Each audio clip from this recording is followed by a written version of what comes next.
अस्सलामुअलैकुम dear viewers, welcome back to my channel. जैसा कि हमने प्रीवियस वीडियो में जो इससे पहले वीडियो बनाई थी, हम लोगों ने assistant director ministry of defence के जो पेपर नवंबर के स्टार्ट में आ रहे हैं 2022 के, उसका पूरा पैटर्न, उसका जो सिलेबस पैटर्न है वो हमने डिस्कस किया था। क्रिटिकल एनालिसिस किया था प्रीवियस पेपर की बेस पे कि किस तरह का पेपर आता है, उसमें नेगेटिव मार्किंग होती है। अगर अभी तक आपने वो वीडियो नहीं देखी तो प्लीज़ वो देखें, 10 मिनट की वीडियो है जिसमें आपको पूरा जो मिनिस्ट्री ऑफ डिफेंस में असिस्टेंट डायरेक्टर की सिलेक्शन का प्रोसीजर है वो पता चलेगा। कितनी फेजेस होती हैं, पहली फेज में स्क्रीनिंग टेस्ट में कितने नंबर के पेपर आता है, कितनी नेगेटिव मार्किंग होती है, क्या सिस्टम है, स्क्रीनिंग के बाद अगले मराहल कौन से होते हैं। तो प्लीज़ आप वो वीडियो देखें, और अगर अभी तक आपने चैनल को सब्सक्राइब नहीं किया तो वो भी करें। जैसा कि मैंने वादा किया था, इंशाल्लाह जो नेक्स्ट वीडियोस बनाएंगे हम उसमें जो प्रीवियस पेपर हैं यानी 2022 से पहले वो assistant director ministry of defence के, उनको हम सॉल्व करेंगे ताकि हमें उनकी बेस पे पता चले कि जो पेपर सेटर है उसको मतलब किस तरह के क्वेश्चन जो हैं वो ज़्यादा पसंद है, और वो हमें अपनी जो तैयारी में वो जो एरिया है उसको अपना स्ट्रॉन्ग करना चाहिए। बहुत ज़बरदस्त पोस्ट है मिनिस्ट्री ऑफ डिफेंस की। आपको पता है कि ये 17 ग्रेड की पोस्ट होती है और बहुत ही अहम तैनाती होती है, तो इसमें बहुत ज़बरदस्त प्रोसीजर होता है इसका। बिल्कुल इसका पेपर पे जो प्रोसीजर होता है वो ऐसे ही होता है जैसे सेकंड लेफ्टिनेंट कैप्टन वगैरह की आर्मी में जो सिलेक्शन का प्रोसीजर होता है। तो चलें स्टार्ट करते हैं पेपर, बाद में इंशाल्लाह मज़ीद डिस्कस करेंगे। तो ये 2017 का मिनिस्ट्री ऑफ डिफेंस का ये असिस्टेंट डायरेक्टर का पेपर था। तो इसमें सबसे पहले ये देखें D8 कंट्री यानी कि जो डेवलपिंग 8 कंट्रीज़ हैं उनको कंटेन, अब ये उस वक़्त की है। तो आपने क्या करना है, अब आपने इसको D8 कंट्रीज कंटेन जो प्रेजेंट इसकी पॉपुलेशन है और इसकी लैंड है, लैंड तो वही होगी तो, लेकिन जो पॉपुलेशन है वो मतलब इनकी बढ़ गई होगी। तो आपने वो देख लेना, उस वक्त इसकी पॉपुलेशन थी 13% पॉपुलेशन थी 2017 में, और 7% इनकी लैंड थी। लैंड तो 7% ही रहेगी लेकिन पॉपुलेशन इंक्रीज कर गई होगी, यानी अब 13 है तो अब 15-20 के करीब हो सकती है। तो देखें इससे आपको पता चल गया D8 country, G20 country, G7 country, D20 country, यानी सब डिफरेंट ब्लॉक्स बने हुए हैं। तो आपको हेल्प मिल जाएगी उनका, आप बाकियों का भी तैयारी कर सकते हैं। क्वेश्चन नंबर 2 है जी। क्वेश्चन नंबर 2 में वो पूछता है कि the second meeting of the खिलाफत मूवमेंट वाज हेल्ड। आपको पता है कि जो फर्स्ट मतलब जंग थी जिसको जंग अजीम अव्वल बोलते हैं, उसके बाद जो है खिलाफत उस्मानिया का ख़ात्मा किया ब्रिटिश ने। तो उस वक्त जो बरसगीरो पाक हिंद यानी इंडिया, ब्रिटिश इंडिया जो था उसके अंदर जो मुसलमान थे उन्होंने एक मूवमेंट बनाई थी मोहम्मद अली जौहर बरदरान ने, तो उसको खिलाफत मूवमेंट कहते हैं। उसकी जो सेकंड मीटिंग है वो कहता है वो कहाँ पे हेल्ड हुई थी, वो मुंबई में हेल्ड हुई थी। तो ये याद कर लीजिएगा, उसकी जो सेकंड मीटिंग है वो मुंबई में। आपसे पूछा जा सकता है कि उसकी फर्स्ट मीटिंग, तो इसको सिंपल गूगल करें आपको पता चल जाएगा इसकी फर्स्ट मीटिंग कहाँ पे हेल्ड हुई थी। तो थर्ड क्वेश्चन है the 5000 years of Pakistan is written by. आप ये भी याद कर लें, एक पक्का क्वेश्चन आता है जिसमें वो पूछता है कि कौन सी ये बुक का राइटर कौन सा है। तो जो 5000 ईयर्स ऑफ पाकिस्तान है ये BREM व्हीलर ने लिखी है, REM व्हीलर ने लिखी है। तो आप इसका आंसर याद कर लीजिएगा, मुंबई है, व्हीलर है, और जी इसके बाद आगे मूव करते हैं। आगे क्वेश्चन है जी कि जो where the lowest temperature on earth, तो अर्थ पे लोएस्ट टेम्परेचर किस जगह पे होता है।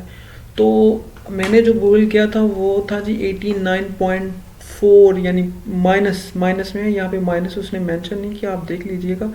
तो ये दुनिया में अंटार्कटिका में एक मुकाम पे ये सबसे लोएस्ट टेम्परेचर 89.2 मतलब या 89.4 माइनस में।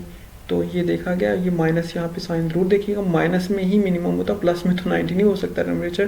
What is mean by equinox. Equinox होता है जब डे एंड नाइट इक्वल हो जाए तो उसको इक्विनॉक्स कहते हैं। तो ये याद कर लीजिएगा, इक्विनॉक्स होता है जब डे और नाइट इक्वल हो जाए।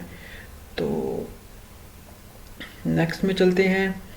SECP is the regular authority of, जो SECP ये रेगुलर अथॉरिटी है, ये स्टॉक मार्केट है। ये बहुत इंपॉर्टेंट क्वेश्चन है, ये अक्सर पेपरों में आ जाता है कि ये पूछ लेता है कि स्टॉक मार्केट को मतलब कौन सी चीज़ देखती है।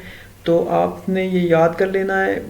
मैंने एक पेपर दिया था FPSC का, उसमें उसने पूछा था stock market is regulated by SECP, यानी कि जो SECP है ये स्पेशल इकोनॉमिक मतलब जो कमेटी है ये एक पार्लियामेंट की, वो असल में स्टॉक मार्केट को देख रही होती है। तो आपने स्टेट SECP आपने इसको ज़रूर देखना है। SECP जो स्टॉक मार्केट को रेगुलेट कौन करती है, SECP, और SOCP किसको देखती है, स्टॉक मार्केट को। यानी दोनों को अल्टरनेटिव तरीके से पूछ सकता है। व्हेन साउथ कोरिया कंडक्टेड इस न्यूक्लियर टेस्ट, आपको पता है जो साउथ कोरिया उसने 2009 में न्यूक्लियर जो है टेस्ट कंडक्ट किए थे। यहाँ पे साउथ कोरिया है, I think north Korea, south Korea ने तो नहीं कंडक्ट किए थे, नॉर्थ कोरिया ने किए थे।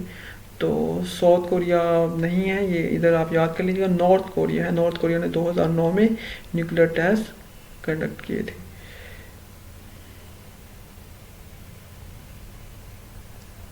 आपको पता कुकिंग गैस में मीथेन होती है जो कि CH4 होता है।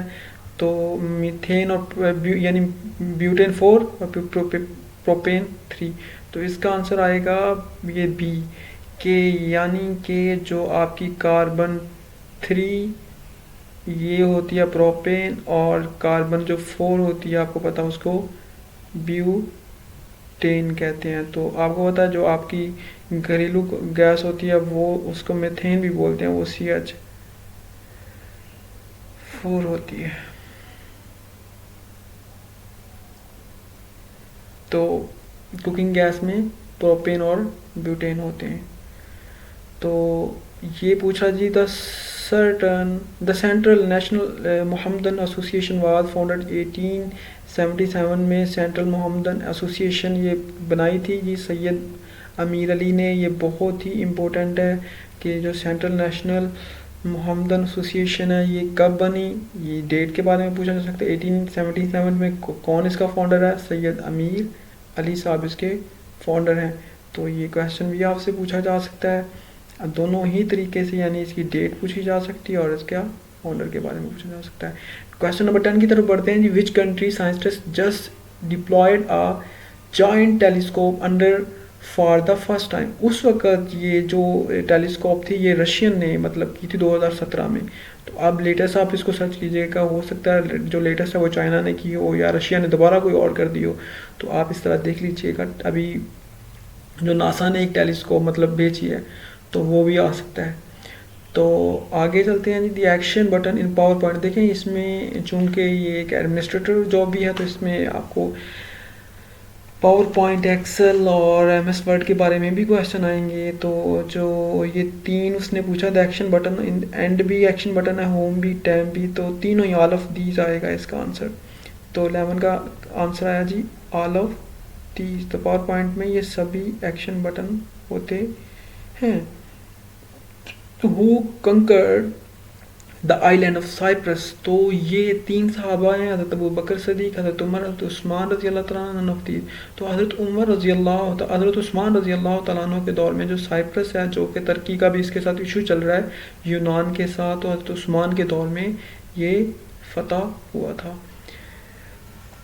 आगे चूँकि इसमें इंग्लिश का पोर्शन मैंने उसमें बताया आपको 30 नंबर के क्वेश्चन आते हैं। तो इसमें जी वो पूछ रहा है कि इमैक्युलेट जो होता है इसका सिनोनिम क्या होता है। सिनोनिम होता है हम, मीनिंग जो होता है तो इसका होता है जी प्राइम।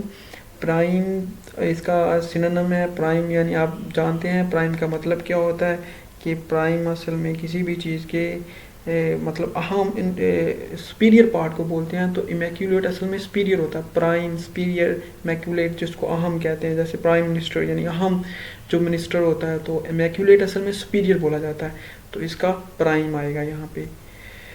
तो आगे चलते हैं जी। द एंटोनिम ऑफ प्लेजेंट, आपको पता है प्लेजेंट खुशगवार को बोलते हैं। तो इसका आएगा मतलब जो ना खुशगवार एजिटेटेड आएगा, तो इसका बी है आंसर जी प्लेजेंट का एजिटेटेड। तो ये एक सिनोनिम और एक एंटोनिम हमने कर लिया। आगे 15 की तरफ बढ़ते हैं जी। Which country is located in the west of Pakistan. तो आपको पता पाकिस्तान के वेस्ट में ईरान है, तो ये भी आंसर हो गया। आगे चलते हैं जी। Who is the Pakistan chief of air staff 1960 में। तो जनाब वहाँ पे उस वक़्त थे आपके नूर ख़ान थे। 1965 में आपके प्रेसिडेंट अयूब ख़ान थे और आपके जो चीफ ऑफ एयर स्टाफ थे उस वक़्त वो नूर ख़ान थे। उन्होंने पाकिस्तान एयरफोर्स ने 1965 में आपको पता बहुत ही कलीदी किरदार अदा किया था। उस वक्त नूर ख़ान पाकिस्तान के एयर चीफ मार्शल थे। तो टर्मोइल आपको पता है इसका एंटोनिम पूछा हुआ है। अगर तो इसका सिनोनिम पूछा होता तो केओस आता, चूँकि इसका एंटोनिम पूछा तो सिरेनिटी होता पुरस्कून पीस। तो टर्मोइल होता है यानी कि बेसुकूनी केओस, मतलब जो एक तरह की अफसरदगी अफरा तफरी। तो टर्मोइल असल में अफरा तफरी को या केओस को बोलते हैं। तो इसका सिनोनिम तो ये आना था, लेकिन चूँकि एंटोनिम पूछा हुआ तो सिरेनिटी को होती है पीस, अमन। ठीक है, आगे आगे उसने कुछ पूछे हुए हैं जी। ये idiom to end in smoke कहता है टू, इसका क्या मतलब होता है? तो इसका मतलब होता है जी टू रॉइन वन सेल्फ, के किसी का अपने आप को मतलब कम्प्लीटली ख़त्म कर देना, तबाह कर देना। तो उसको कहता है टू एंड इन स्मोक, यानी उसकी कोई राग भी नहीं बची, धुआं बन गया वो। तो to end in smoke. Keep in a straight face, ये भी ईडियम पूछा हुआ है। इसका आंसर है रिमेन सीरियस। तो जो बंदा सीरियस रहता है या मतलब उसको आप कह सकते हैं कीप अ स्ट्रेट फेस, या किसी को आप राय दे सकते हैं please keep a straight face, कि रिमेन सीरियस, मुझसे फ्री ना हो। तो कीप अ स्ट्रेट में remain serious. Why noble gases are less reactive. आपको पता है नोबल गैसेज क्यों लेस रिएक्टिव होते हैं? क्योंकि इनकी अगर इलेक्ट्रॉनिक कन्फिग्रेशन को देखा जाए तो इनके जो आखिरी शेल होते हैं वो तकरीबन कंप्लीट होते हैं, और जिसकी वजह से ना वो ये एक्सेप्ट कर सकते हैं या इलेक्ट्रॉन लीव करते हैं। तो due to their complete octet जो इनका वैलेंस शेल होता है वो कंप्लीट होता है। 21 की तरफ चलते हैं जी। बंदी बीच जो है जी, बंदी बीच इज़, ये पूछा गया जी कि बंदी बीच ये कहाँ पे है। तो ये याद कर लीजिएगा, ये ऑस्ट्रेलिया में है बंदी बीच। इसके बाद 22 की तरफ चलते हैं। Yellow river is also called, जो येलो रिवर है इसको होंग ही भी कहते हैं। तो ये चाइना में है। बाइबलोन आपको पता है ये इराक का पुराना नाम है। ये बहुत ही आसान MCQs था। When did India repeal the Kashmir status. आपको पता 5 अगस्त 2019 को कश्मीर का जो स्टेटस है उसने इंडिया ने रिपील कर दिया। Who is the founder of Apple. तो आपको पता है स्टीव जॉब्स साहब हैं जी, वो इसके फाउंडर हैं। इंशाल्लाह नेक्स्ट वीडियो में हम आगे 25 से जाएंगे। तो तब तक अपना ख्याल रखें। फ़ी अमानिल्लाह। इंशाल्लाह ये पेपर हमें बहुत हेल्प करेगा मिनिस्ट्री ऑफ डिफेंस के पेपर में और 1 पेपर MCQ प्रिपरेशन में। तो चलें अगली वीडियो में मिलते हैं इंशाल्लाह। फ़ी अमानिल्लाह।